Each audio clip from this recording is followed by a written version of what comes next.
Our good friend Gordo tweets this. He shares this story from Bob Nightingale. The Red Sox plan to be aggressive buyers at the trade deadline.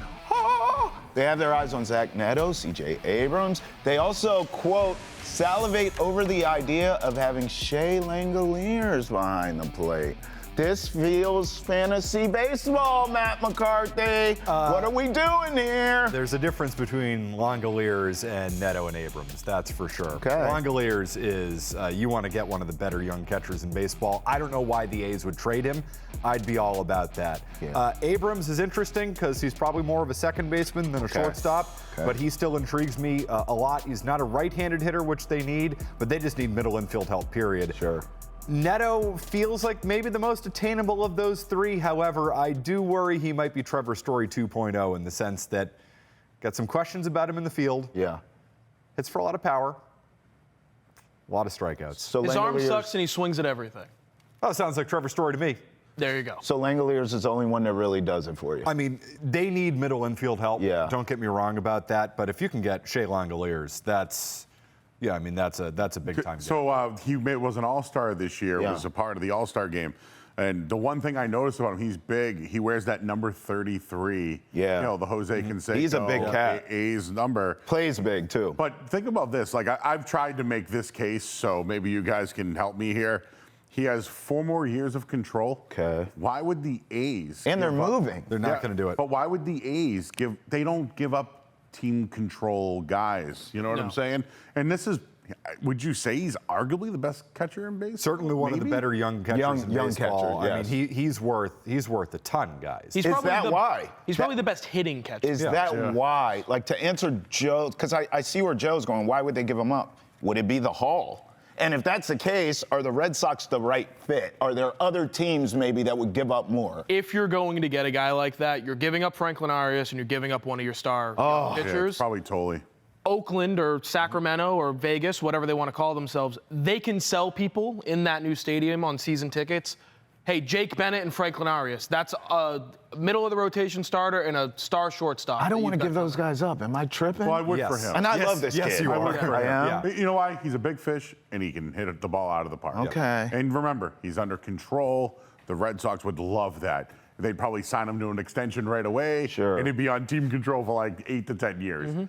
Plus, he's a catcher. My only thing with the whole catching position is, I know Narvaez has taken a step back. Wong's taken a step forward. But haven't they really handled the pitching staff well? Yeah. I love the idea of a catcher.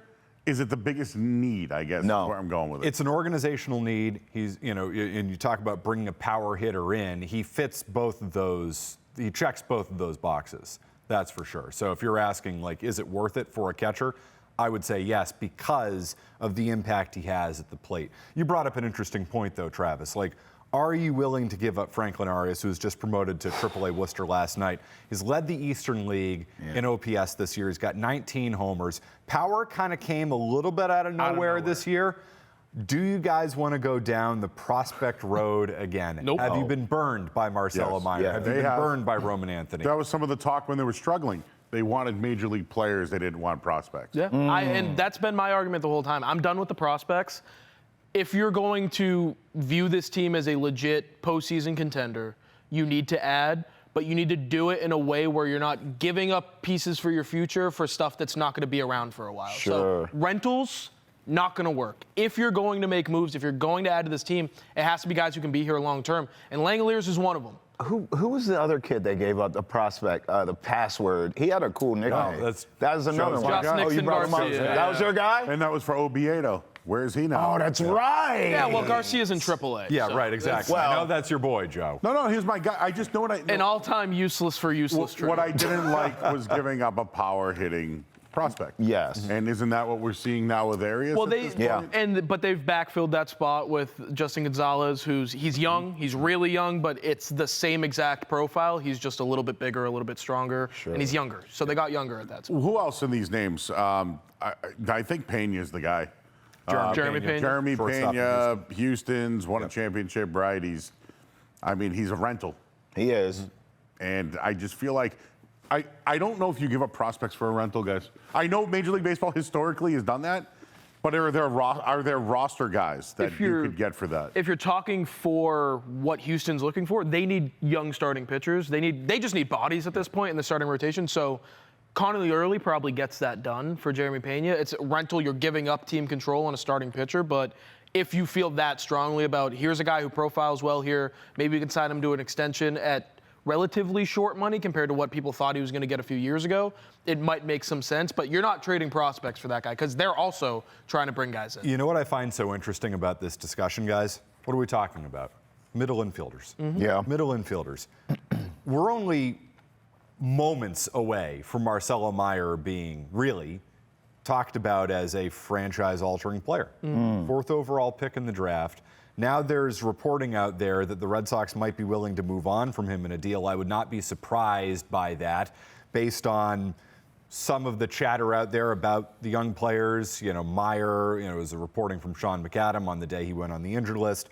It doesn't feel like the Red Sox are maybe as high on Meyer as they once were. Isn't that a story here? Not a massive story that they are out there looking for middle infield help. Because if they were truly sold on Marcelo Meyer, they are not looking for Zach Neto or C.J. Abrams or somebody, a middle infielder with term. They're not doing that. Think about where we were, McCarthy. I want to ask you this truthfully. The day Xander Bogaerts leaves, you have Trevor Story coming off a pretty decent season. He's going to shift over from second base. You just drafted a shortstop with the number 4 pick. Yeah. He's going to be the long-term replacement for Story. You assumed he was going to slide back over to second later in his career. Right. How good did you feel about the future in the middle infield? And 4 years later, look where you are. Both those guys have been detriments to your team. Joe, you can speak to this, and we did plenty of shows at 98.5 The Sports about this. I was never a Marcelo Meyer fan. Yep. Really? I never was. He was injured all the time, had wrist injuries. So you saw red flags. I saw red flags. Can't hit a breaking ball. Wow. Can't hit lefties. Injury concerns. Never plays games. Doesn't play baseball. You know who else saw red Doesn't know how to play flags? the game, Trav, really. The teams with the first 3 picks who went catcher, and I think a pitcher before he got drafted. He was supposed to be the number 1 pick, Trav. It was like Marcelo Meyer, the stud out of California, he's the number 1 pick. And he slipped to the Red Sox, and I think the idea of a guy who would have been the number 1 pick slipping was more enticing than the actual player. Boiled down to My thing is, I think he has raw ability. I agree. I just don't think he knows how to play the game. He never got a rub from, what I mean by a rub is like from a veteran. Yeah. He's never learned the hard way. Yeah. He doesn't know how to battle through injury. Sure. Doesn't know how to like, remember there was a game this year, he opted not to play, but because someone had to be canceled, they put him in the lineup. He actually had 2 hits that day. Oh, you're talking one of the day games. Yeah, and it's just, he just doesn't know how to be a pro, and I think they're all set with it. You want to talk Sox with us, 617-582-CHAT. Here's a question I have for you. I mean, this is baseball, so we're a little over a week away from the trade deadline. A lot can happen. You play every night. We just watched this historic win streak. If this team starts losing games within this next week and some change, does that change the trade deadline for you guys? Because right now, as we sit here today, we're having these discussions. You need to be, look at the bottom of the screen, aggressive, right? You need to go for it. You need to go get it. Well, they go on a little losing streak here. All of a sudden, you're falling out of the wild card spot a little bit. Are we sitting back thinking, well, maybe this team just overachieved. Let's punt and figure it out next season? Doesn't change anything for me, guys. Okay. I mean, this 15-game winning streak proves that you should be buyers. You got back in it. I don't want to hear anything else, even if they don't play good baseball over this next stretch. I don't like this matchup tonight for the Sox, but okay, you lose, so what? I mean, you're right in the middle of it. Okay. You're exactly where you've been in recent years. It's time to buy.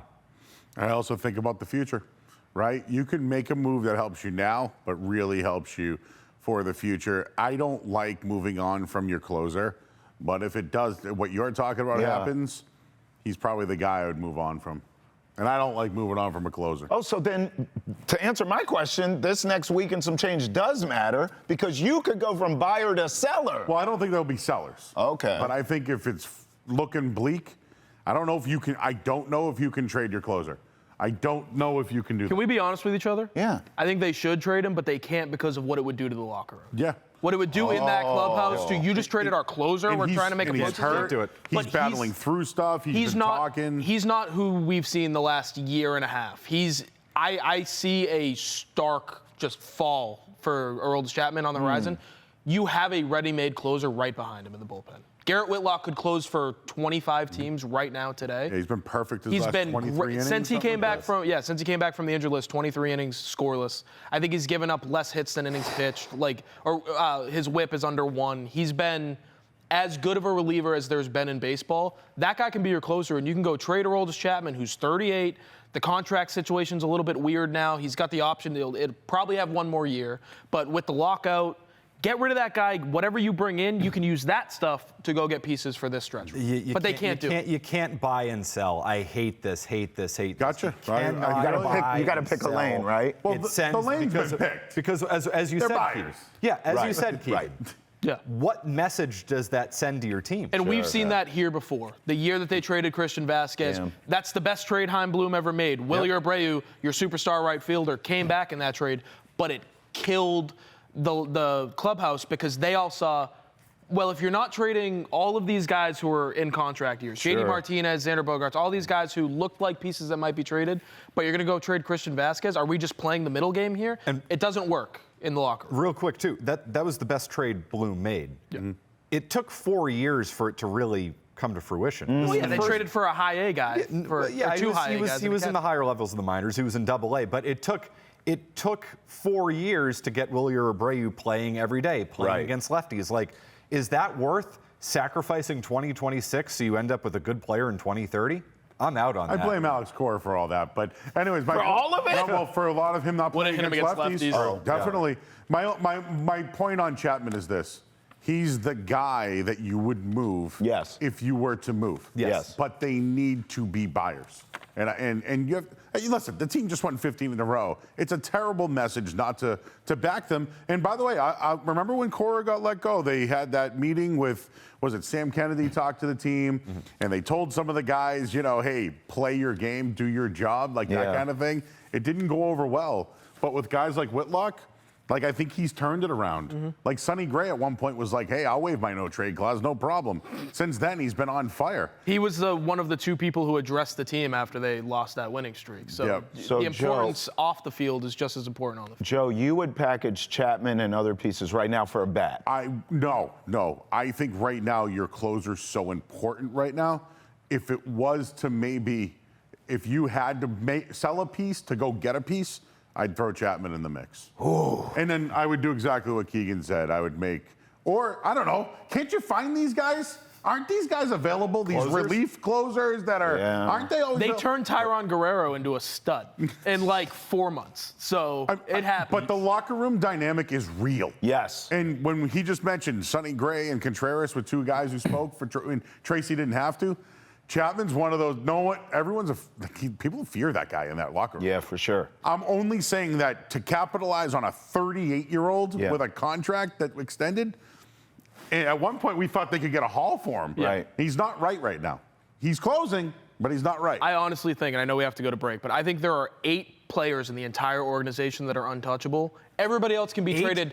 That's a lot of guys. That's I think we need that whole organization. I'm talking pitchers. I'm talking AAA. I'm talking AA. I'm talking everybody who's in the line. Still a lot of guys. That's a lot of guys, man. Everybody else can be traded, not because you should be selling, but those guys should be used to go get actual pieces for the future. You need to win this year and set yourself up for after this lockout to be in a good spot to contend. Real quick, is Arias untouchable for you? No.